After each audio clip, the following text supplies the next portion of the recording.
खबर आपको बताऊं, जहां इजराइल और हिजबुल्लाह के बीच जंग तेज होती हुई नजर आ रही है। इजराइल ने बेरूत के दक्षिण में हवाई हमले किए हैं, जिसमें 6 लोगों की मौत हुई है। वहीं 15 लोगों के जख्मी होने का दावा किया गया है। तो वहीं हिजबुल्लाह की मिसाइल यूनिट को निशाना बनाकर ये हमला किया गया था और इजराइल के हमले में हिजबुल्लाह का टॉप कमांडर ढेर हुआ है। आईडीएफ का इब्राहिम मोहम्मद कुवैसी को मारने का दावा है और साथ ही साथ हिजबुल्लाह की मिसाइल यूनिट का हेड था इब्राहिम।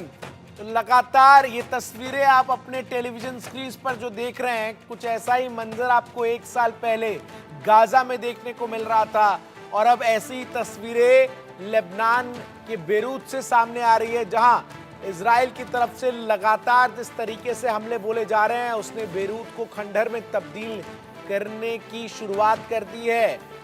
पिन पॉइंटेड अटैक्स उन तमाम ठिकानों पर जहां से हिजबुल्लाह के लड़ाके इजराइल पर मिसाइल लॉन्च कर रहे हैं और इन हमलों में जिस तरीके से लगातार जो टॉप कमांडर्स हैं हिजबुल्लाह के, उनको निशाना बनाया जा रहा है और कहीं ना कहीं इजरायली डिफेंस फोर्स जिस बात को लेकर पहले भी कई बार सार्वजनिक तौर पर कह चुका है कि हम पर जो हमला करेगा उसे छोड़ने का विकल्प हमारे पास नहीं है।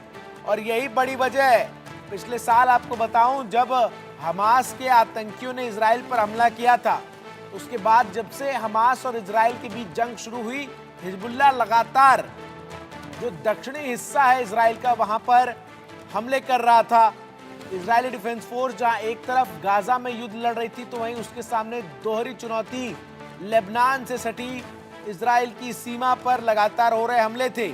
और अब इजराइल की तरफ से ताबड़तोड़ हमले जो है वो किए जा रहे हैं। 585 लोगों की मौत का आंकड़ा जो है वो अब तक सामने आया है और लगातार जिस तरीके से अटैक किया जा रहा है इजरायली डिफेंस फोर्स की तरफ से, उसका मकसद जो है वो स्पष्ट नजर आ रहा है कि हिजबुल्लाह को तबाह करना है। और यही बड़ी वजह है कि लगातार हमले जो हैं वो किए जा रहे हैं। इसके साथ ही साथ आपको बता दूं कि सैन्य अड्डों को निशाना बनाकर ये हवाई हमले जो हैं वो लगातार जारी हैं। इजरायली सेना ने लेबनान में हिजबुल्लाह पर घातक हमले किए हैं। हमले में 500 से ज्यादा लोग मारे गए हैं। इजराइल की एयर स्ट्राइक के बाद हिजबुल्लाह ने भी हमले तेज किए हैं। उसने इजराइल के खिलाफ नए रॉकेट के लॉन्च का इस्तेमाल का ऐलान किया है। हिजबुल्लाह ने कहा है कि उसने एक हमले में नए रॉकेट फदी 3 का इस्तेमाल किया। इसका टारगेट इजराइल का सैन्य अड्डा था।